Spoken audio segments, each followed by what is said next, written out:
Սիրելի հայրենակիցներ եւ գործընկերներ, գերադասում եմ անդրադառնալ ոչ թե տեխնատուին, այլ ոլորտի բազմաթիվ խնդիրներից մի քանիսին, որոնց մասին անցնող շրջանում շատ եմ խոսել եւ շարունակելու եմ բարձրաձայնել, որովհետեւ դրանք թե ինստիտուցիոնալ, թե օրենսդրական անհետաձգելի լուծումների կարիք ունեն։ Նախ, որովհետեւ այն համոզումը ունեմ, որ հանձնաժողովի տիրույթի ոլորտները մշակույթը, կրթությունը, գիտությունը ցանկացած երկրի համար խիստ ռազմավարական նշանակություն ունեն։ Բայց նախ անդրադառնամ խոստումներ եւ իրականություն խորը խզումին, սկսելով հանրակրթությունից։ Դպրոցաշինություն 5 տարի շարունակ մանանայի պես ժողովրդին կերակրել եք դպրոցաշինության ծրագրով, խոստանալով 5 տարում կառուցել 300 դպրոց, 500 մանկապարտեզ։ Տասնյակ անգամներ ես եւ գործընկերներս խմբագրել ենք ձեզ եւ ներկայացրել իրական պատկերը։ Չեմ զլանա նորից կրկնելու։ 25 թվականի տարեվերջի դրությամբ 300 դպրոց, 500 մանկապարտեզ ծրագրի շրջանակում աշխատանքները ավարտվել են ընդամենը 122-ում։ Սա կազմում է խոստացվածի կեսից էլ պակասը մոտ 47%։ Նույն ծրագրով մինչև 26 թվականը նախատեսված էր 500 մանկապարտեզ եւ նախակրթարան։ 25-ի վերջին ԿԳՄՍ-ն հայտնում է, որ աշխատանքները ավարտված են ընդամենը 280-ում, որը խոստացվածի 56%-ն է։ Եվ քանի որ շատ եք սիրում սևացնել անցյալը, մի կարևոր համեմատություն, ուղղակի հիշեք, սա էլ եմ բազմաթիվ անգամներ կրկնել, հիշեք։ Նախագահ Քոչարյանի իշխանության տարիներին կառուցվել ոչ թե նորոգվել, հիմնանորոգվել եւ միայն կառուցվել է 154 դպրոց։ Բայց մի շատ կարևոր հանգամանք, փաստացի 122 ավարտուն դպրոցի կողքին շատ ուշադիր կառավարության որոշումով 26 սեպտեմբերից շուրջ 229 փոքր դպրոցներ փակվելու են կամ միավորվելու են։ Սրանցից 55-ը սահմանամերձ դպրոցներ են եւ սա նշանակում է, որ շուրջ 8700 երեխա ստիպված է լինելու դպրոց գնալ այլ բնակավայրում եւ նույնքան էլ անորոշ է մոտ 2000 մանկավարժների եւ այլ ուրեմն անձնակազմի ճակատագիրը։ Կշտապեք ձեզ բնորոշ մանիպուլյացիաների բարձր տաղանդով հակադարձել, թե ոչ թե փակում եք, այլ օպտիմալացնում եք, որպեսզի որակյալ կրթական ծրագրեր մատուցեք։ Իդեպ կառավարության այդ որոշման անունը որակյալ կրթական ծրագիրն այդ քողի տակ է գնում։ Բայց միթե հիմնավորելու կարիք կա, թե սահմանամերձ գյուղի միակ դպրոցը ինչ բարոյական, հոգեբանական եւ հատկապես անվտանգային խնդիրներ է լուծում։ Այս ոչ հեռատես քայլով դուք դատարկում եք գյուղերը, բացում եք երկրի թիկունքը եւ լուծումը, որը ձեզ թվում է թե տվել եք կամ գտել եք, ուղղակի աղետալի է։ Կրթության ֆինանսավորում, այո, կրթության անվանական ֆինանսավորումը աճել է, բայց կրթական, ինչպես նաև ցանկացած քաղաքականություն պետք է չափել ոչ միայն թվային պատկերով, այլ նախ եւ առաջ որակով, արդյունավետությամբ եւ երկրի հնայի համեմատությամբ։ Կրթության ֆինանսավորումը բացարձակ թվերով ավելանում է, այո, բայց դրա բաժինը թե պետական ծախսերում, թե հնայում նվազման միտում ունի։ 25-ին այն գնահատվում էր 2.9, ինչը ՅՈՒՆԻՍԵՖ-ի երաշխավորած 4% ցուցանիշից ցածր է 30%-ով։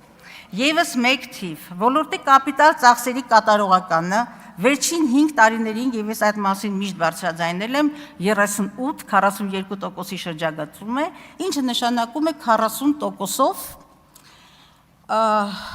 խոստումների չկատարում։ Այնուամենայնիվ շենքերն ու ենթակառուցվածքները դեռ կրթական որակի երաշխիք չեն։ Բազմաթիվ խոստումներ, ծրագրեր, բարեփոխում բառը առատորեն շրջանառված, բայց չունենք համոզիչ պատասխան կրթության իրական որակի եւ տեսանելի փոփոխության մասին։ Նախարարությունը հենվում է կրթական արդյունքների գնահատման միջազգային TIMSS, PISA, ինչպես նաեւ ՅՈՒՆԻՍԵՖ-ի հետազոտությունների վրա, որոնք հատվածական են, էպիզոդիկ եւ դրանցից երկուսը 3-4 տարվա վաղեմության, իսկ դրանցից մեկն էլ դեռ չի ամփոփվել։ Եվ ուրեմն բնական հարց. ինչու չկան ազգային մեխանիզմներ, որոնք կրթական արդյունքի փոփոխության եւ գնահատման համապարփակ վերլուծություն կներկայացնեն։ Ատեստավորում 25-ի դրությամբ Հայաստանի հանրակրթական դպրոցների ուսուցիչների միայն 31%-ն է անցել կամավոր ատեստավորումը։ Ինչու՞։ 5 տարի։ Ըստ էության պետությունը դեռ չի հաջողել ուսուցչական կազմին համոզել, որ ատեստավորումը մասնագիտական զարգացման, աշխատանքի որակի բարելավման արդյունավետ գործիք է։ Պատճառների վերլուծություն կատարելու եւ խնդիրները լուծելու փոխարեն Փաշինյանը օրերս հերթական վերօրենսդրական, վերսահմանադրական հայտարարությունը հնչեցրեց, թե ատեստացիա չանցած ուսուցիչը չպիտի մտնի դպրոց։ Հարգելի գործընկերներ, ուսուցչի որակավորումը բուհական դիպլոմով է տրվում եւ ոչ թե ատեստացիայով, փոխանցեք ձեր առաջնորդին։ Մեկ այլ փորձարկման դաշտ դասագրքերը։ Հանձային մասնագիտական նախազանգերից հետո պետական փորձաքննություն անցած եւ երաշխավորված մի շարք դասագրքեր կրկնական փորձաքննության անգամ վերատպության կարիք են ունենում։ Ձեզանից շատերը հիշում են պատմության 7-րդ դասարանների դասագրքերի պատմությունը։ Իսկ այբենարանում Մաշտոցի նկարը QR կոդով փոխարինելը պարզ խայտառակություն չէ։ Ես չգիտեմ ինչպես այն պիտակ գնահատել։ Սա նշանակում է, որ համակարգում որակի վերահսկման մեխանիզմ չի գործում։ Իսկ եթե մրցույթի մասնակցելու բավարար ժամանակ չի տրվում, նշանակում է ռիսկի ենթարկում ոչ միայն մրցույթները, այլև մի ամբողջ սերնդի կրթության որակ։ Օրենսդրություն։ Շատ եմ անդրադարձել ոլորտի օրենսդրության որակին։ Երբեմն նախագծեր են հասնում հենց այս ամբիոնին, որոնք իրավական եւ լեզվական գրագիտության ցածր մակարդակի բերումով ուղղակի անարգանք են օրենսդիր մարմնի նկատմամբ։ Եվ սա այն դեպքում, որ մինչև այստեղ հասնել այդ նախագծերը մի քանի գերատեսչությունով պիտի անցած լինեին։ Վերջին մի քանի տարիներին հանրակրթության մասին օրենքը փոփոխության է ենթարկվել 9 առանձին օրենքներով, 26 տարբեր հոդվածներով, իսկ կրթության կազմակերպումը սիրում է կայունություն։ Մինչդեռ չմշակված օրենքները, պոպուլիստական գաղափարները ոլորտը շարունակ ցնցումներ եք տանում, անունը դնելով բարեփոխում։ Հիշում եք, երբ որ Բարձրագույն կրթության եւ գիտությունների ազգային ակադեմիայի մասին օրինագիծներ այստեղ քննարկվում, ես եւ բազմաթիվ գիտական հանրույթ ուղղակի բղավում էինք, որ այդ լուծումները հակասահմանադրական են, անտրամաբանական եւ գիտությունների ազգային ակադեմիան չի կարող հիմնադրամ լինել, չլսեցիք։ 2 ամիս հետո հասկացաք փոխեցիք պոակի։ Եվ ինչ ունենք այսօր։ Թղթի վրա ինքնակառավարվող, բայց իրականում ամբողջովին կառավարությունից կախված կազմակերպություն եւ անհայտ ճակատագրով 30-ից ավելի գիտական ինստիտուտներ։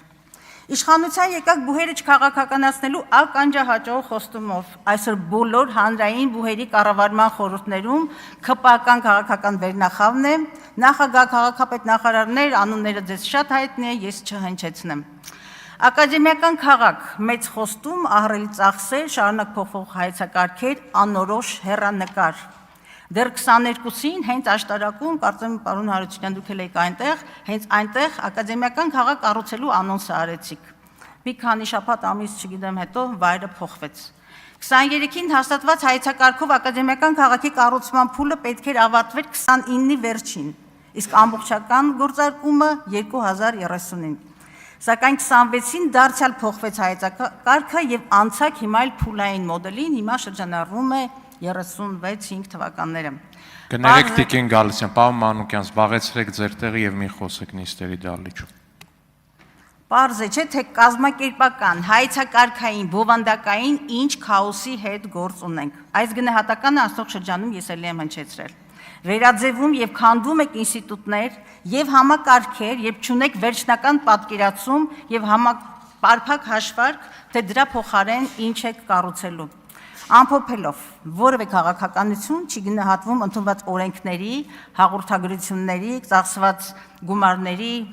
քանակով կամ գործընթացներով, այլ արդյունքի քաղաքականությամբ։ Եվ հարցը մնում է նույնը։ 21-26 թվականների կրթական քաղաքականության հստակ, չափելի արդյունքը որն է, որը թույլ կտա հայ քաղաքացուն այո ասել, որ կրթությունը բարելավել է։ Առաջիկայում առիթ կլինի խոսեմ կրթության ոլորտից եւ ոչ միայն կրթության, բայց պարոն այո, Եղոյան, այո, պարոն Եղոյան, ձեզ հայտարարվում է նախազգուշացում, падգամավոր Արման Եղոյանին։ Այո, ձեզ հարց տվեց եւ դա չի նշանակում, որ դուք պետքա պատասխանեք դրան։ Պարոն Եղոյանը լավ թույլ տվեք։ Լավ, քանի որ ժամանակս ավարտվեց, պարոն Եղոյան, ես ձեր սիրողական մակերեսային դատողություններին եւ պատկերացումներին Սփյուռքի վերաբերյալ բնականաբար ժամանակ չունեմ այս բանին պատասխանելու։ Ես այդ առիթը կունենամ, բայց մի պարզունակ հարց։ Այդպիսի հարցերը հերոսական կեցվածքով այստեղից հնչեցնելուց առաջ մի քիչ թերթեք եւ 2-3 այսպես կոճակի սեղմով իմանայեք, որ ժամանակիցս խլել են, ես 1 վայրկյան, իմանայեք, որ Փափազյանը Ֆրանսիայի հայկական կազմակերպությունների խորհրդի նախագահն է եւ նվազագույնը, եթե ոչ բյուրոյի անդամ, ապա այդ խորհրդի անդամ ունի այդ իրավունքը։ Իսկ Հայաստանում էլ այնպիսի իրավական համակարգ կառուցեք, որ Մակրոնին, Պուտինին կամ սրանց նրան զանգելու առիթներ չունենաք, հասկանում եք, չէ՞, ինչի մասին է խոսքը։